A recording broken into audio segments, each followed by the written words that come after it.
Hi families, it's Vinitha. இன்றைக்கி சூப்பரான sweet appam, plain appam, appam மாவு எப்படி அரைக்கிறதுன்னு சொல்லி வீடியோவில் பார்க்கலாம். பச்சரிசி வந்து 1/2 கிலோ, இட்லி அரிசி வந்து 1/2 கிலோ, வெந்தயம் வந்து 50 கிராம், உளுந்து வந்து 150 கிராம் எடுத்திருக்கேன்.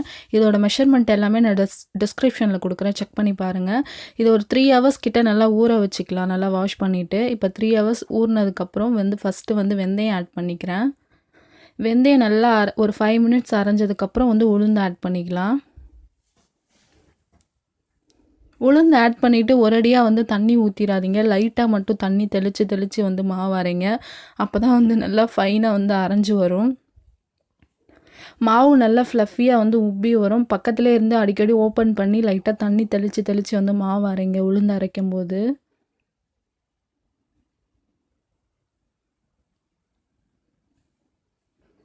இப்போ மாவு நல்லா உப்பி சூப்பராக வந்து நல்லா நைஸாக அரைஞ்சி வந்தது. மாவு ரொம்ப நைஸாக வந்து அரைச்சி எடுத்துக்கோங்க. மாவு வந்து கொரப்பாக இருக்கக்கூடாது, நல்லா நைஸாக ஃபைனாக இருக்கணும்.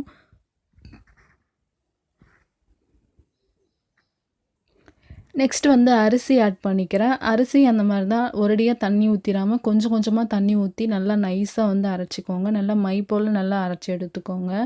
அப்போ தான் வந்து நம்ம ஆப்பம் செய்யும்போது நல்லா ஃப்ளஃபியாக சூப்பராக வரும், உப்பி அழகாக. மாவு வந்து அரைச்சிட்டு எப்போதும் இட்லி மாவு புளிக்க வைக்கிற மாதிரி உப்பு போட்டு மிக்ஸ் பண்ணி வச்சாச்சு. நெக்ஸ்ட் டே தான் வந்து ஆப்பம் வந்து அன்றைக்கி ப்ரிப்பேர் பண்ணியிருந்தேன். இப்போ நெக்ஸ்ட் டே வந்து ஸ்வீட் ஆப்பத்துக்காக தேங்காய் பூ வந்து துருவிக்கலாம். ஸ்வீட் ஆப்பத்தில் வந்து நீங்கள் தேங்காய் பூ துருவி சேர்த்திங்கன்னா டேஸ்ட் வந்து சூப்பராக இருக்கும். இப்போ வந்து நான் வெல்லம் தான் எடுத்திருக்கேன். என் நாட்டு சர்க்கரையை சேர்க்குறத விட இந்த மாதிரி நாட்டு வெல்லம் ஆட் பண்ணிங்கன்னா ஆப்பத்துக்கு வந்து சூப்பராக இருக்கும். இந்த வெல்லத்தோட ஃப்ளேவர் வந்து சூப்பராக இருக்கும் அந்த ஆப்பத்தில். வெல்லம் நல்லா துருவி ஆட் பண்ணிக்கலாம். நல்லா குட்டி குட்டி பீசஸாக உங்களுக்கு எந்த அளவுக்கு ஸ்வீட் தேவையோ அந்த அளவுக்கு வந்து ஆட் பண்ணிக்கோங்க வெல்லம்.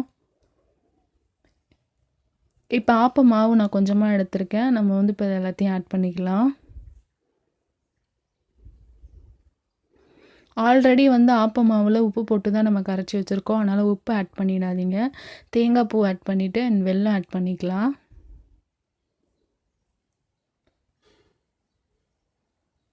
ஃபஸ்ட்டு வந்து இந்த பாத்திரத்தில் போதும்னு நினச்சி தான் வந்து நான் அதில் மிக்ஸ் பண்ணேன். ஆனால் அது மிக்ஸ் பண்ணவே முடியல, ரொம்ப கஷ்டமாக இருந்ததுன்னு சொல்லி நான் வேறு பாத்திரத்துக்கு வந்து சேஞ்ச் பண்ணிட்டேன். டெய்லி ஒரே மாதிரி இட்லி தோசை சாப்பிட்றதுக்கு பதிலாக இந்த மாதிரி நீங்கள் டிஃபன் ஐட்டம் செஞ்சு சாப்பிட்டிங்கன்னா உங்களுக்கு ஒரு மாதிரி டிஃப்ரெண்ட்டான டேஸ்ட்டு கிடைக்கும். இப்போ இதை நல்லா மிக்ஸ் பண்ணியாச்சு. ஸ்வீட் ஆப்பம் ஊற்றுறதுக்கு ஒரு 1/2 ஹவருக்கு முன்னாடியே வெல்லம் போட்டு நல்லா மிக்ஸ் பண்ணி வச்சுட்டிங்கன்னா வெல்லம் நல்லா கரைஞ்சி வரும். சைடில் வந்து ப்ளைன் ஆப்பத்துக்கு வந்து தேங்காய் பாலும் வந்து ரெடி பண்ணியாச்சு. ஃபஸ்ட்டு வந்து அம்மா ஸ்வீட் ஆப்பம் தான் அந்த ஊற்றிருந்தாங்க. ஒரு 5 மினிட்ஸ் மூடி வச்சு எடுத்திங்கன்னா சூப்பராக வந்து தோசைக்கல்லே வந்து ஆப்பம் நம்ம ரெடி பண்ணிடலாம். ப்ளைன் ஆப்பத்துக்கு வந்து இன்றைக்கி தேங்காய் பால் வச்சுருந்தாங்க. ஸ்வீட் ஆப்பமும் சூப்பராக இருந்தது. எனக்கு இது ரெண்டுத்தில் வந்து ஸ்வீட் ஆப்பம் தான் எனக்கு ரொம்ப ரொம்ப பிடிக்கும். ஸ்வீட் ஆப்பத்தில் அந்த வெல்லத்தோட ஃப்ளேவரே நல்லா நமக்கு சாப்பிட்ணும் போல் இருக்கும், அந்தளவுக்கு டேஸ்ட்டாக இருக்கும். என்னோடய வீடியோ உங்களுக்கு பிடிச்சிருந்தனா மறக்காமல் சப்ஸ்கிரைப் பண்ணி ஆள்னு கொடுங்க. என்னோடய வீடியோ உங்களுக்கு பிடிச்சிருந்தா சின்னதாக ஒரு லைக் பண்ணுங்கள். டாடா, பாய்.